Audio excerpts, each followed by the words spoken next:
Fiquei muito feliz, né? É uma alegria imensa da gente estar se encontrando hoje novamente. Já devo confessar que já virei fã do programa.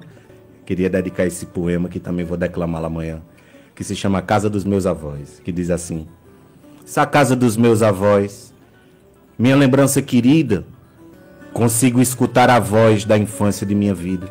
Naquele segundo andar, fui eu experimentar de ser menino inocente, aproveitar a idade, beber da simplicidade e aprender a ser gente. Foi na máquina de costura conservada original que eu fazia travessura de embalar o pedal. No móvel que ela ficava, uma gaveta guardava o meu primeiro brincar, carrinhos assustadores, feitos dos pés calçadores da máquina de costurar.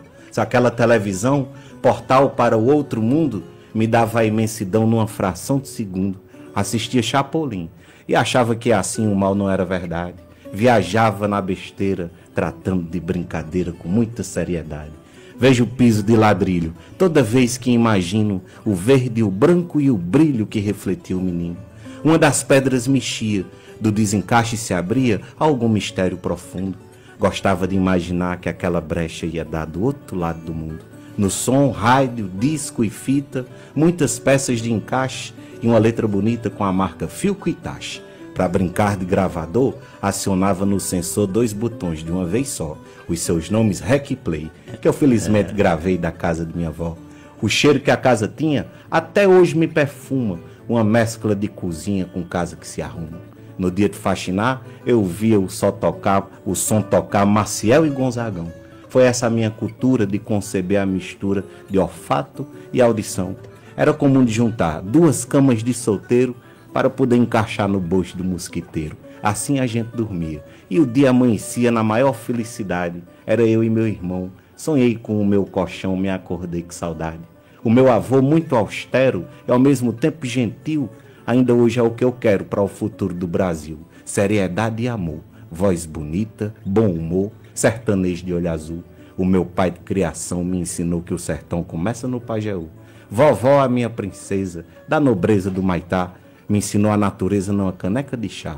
Deusa da vida terrena, fisionomia pequena, concepção grandiosa, me deu tudo o que eu queria. Educação, poesia e uma mãe chamada Rosa. Foi nessa casa em que eu vivi a primeira infância, onde o menino cresceu cercado de importância. Escrevi emocionado. Querer mexer no passado é sempre um grande dilema. Resolvi, criei coragem. Depois que fiz a viagem, voltei com esse poema. As coisas têm mudado, têm melhorado demais nesses 20 anos para cá, né? Falando de semiárido brasileiro, a coisa melhorou muito. A citar, por exemplo, as cisternas de captação de água de chuva. E o poema saiu assim: eu quero dedicar para todo mundo que tem uma cisterna. São muitos anos da asa, de sonho, história e disputa, a água estocada em casa e o povo solto na luta. Quem sabe a asa o que é quem caminhava a pé léguas atrás de água doce. Mais de 1 milhão de cisternas. Não são nem as 2 pernas do que a asa tornou-se. Não é fácil lutar pelo sertão. Foi aqui que nasceu o coronel, dando as ordens para a população sempre estar submissa ao seu papel. Mas também é aqui que a vida pulsa. E eu lhe digo que nem que a vaca tussa, coronel vai mandar aqui de novo. Nosso povo foi sempre organizado. Esse verso é apenas um recado. Ninguém vem abolir com o nosso povo. É cisterna de água de beber, é cisterna de água de plantar. Mas o mais importante é entender onde esse projeto vai chegar.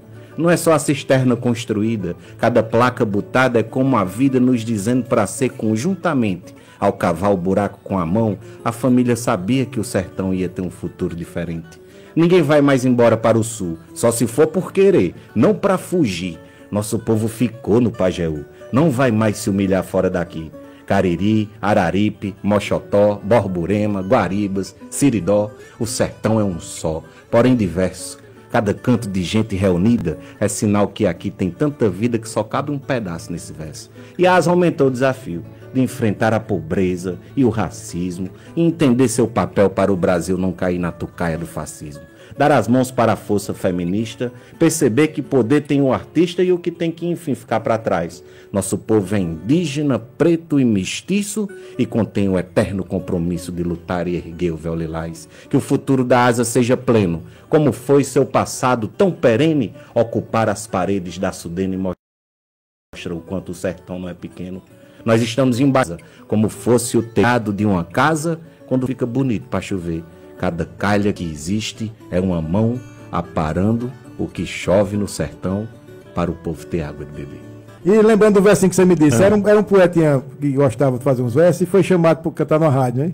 E o radialista disse, poeta, fica à vontade, o microfone é seu. Aí ele fez essa pérola, disse, eu aqui nessa raidinha não vou perder um segundo. Boto força na garganta que abre um paimo de fundo e as taiadas de versos zoando no meio do mundo. Você gostou também foi da história de Voto Marculina, que é uma figura maravilhosa. Diz que levaram um doido de Serra Talhada para assistir um jogo e levaram o jogo rolando para lá e o doido sem saber de nada. Aí o doido cutucou uma pessoa lá e disse, tá, quanto aí? O cara disse 0-0. Ele disse, já!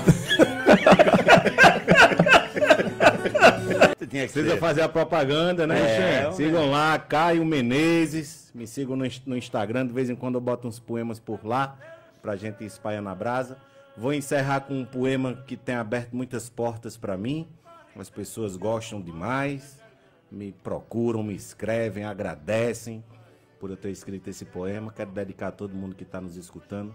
Um poema que se chama Jardim de Borboleta, que diz assim: se eu admiro demais a borboleta voar, quem durante toda a vida só pôde se rastejar, talvez seja quem mais saiba qual o valor. Quem se deixa pelo vento para entender sua mente, goza de tanta inocência que pousa na nossa frente. Essa lagarta no feijão, depois que o inverno pega, parece que chega cega de tanta satisfação. Consegue voar o chão de sua felicidade, aproveitando a idade, nem pensa no que não sente, como que se fosse a gente nadando na mocidade. Eu fico me perguntando como pode o mesmo ser se rastejar para viver e depois sair voando. Será mesmo nos provando os dotes da realeza? Para tamanha sutileza, não sei se cabe arquiteto. Quem não quis fazer o teto, fez o céu na natureza. Entrando uma borboleta na sua casa, receba, pois talvez ela só beba e volte para o planeta. Mesma coisa estando feia, procure a felicidade. A borboleta, à vontade, escolheu a sua casa. Quem sofreu para criar asa entende de liberdade. Eu não vou me atrever em falar da migração que acontece no sertão quando é tempo de chover, mas todos conseguem ver as borboletas migrando, é quando elas estão voando numa mesma direção, deixando uma sensação que as flores estão se mudando. O que deverá pensar uma borboleta quando encontra na sua frente uma lagarta mudando? Esse mundo não é meu.